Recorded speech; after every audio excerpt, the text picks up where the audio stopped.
کی ڈیلیگیشن نے رشیا میں ڈپٹی विदेश मंत्री से मुलाकात की और आतंकवाद पर भारत की जीरो टॉलरेंस नीति पर अपना पक्ष रखा। इसके साथ ही सांसदों के ग्रुप ने पूर्व पीएम मिखाइल फ्रेडकोव से भी मुलाकात की। आतंकवाद से दुनिया को होने वाले खतरे के बारे में बताया। भारतीय सांसदों के प्रतिनिधिमंडल ने रूसी सांसद के दोनों सदनों के सदस्यों से भी मुलाकात की और ऑपरेशन सिंदूर के बारे में उन्हें जानकारी दी।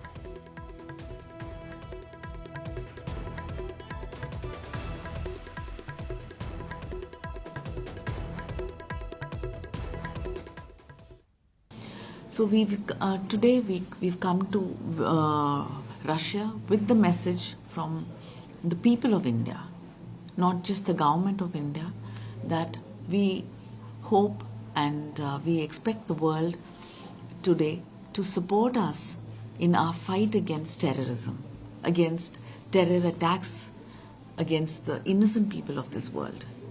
Today the world has to come together.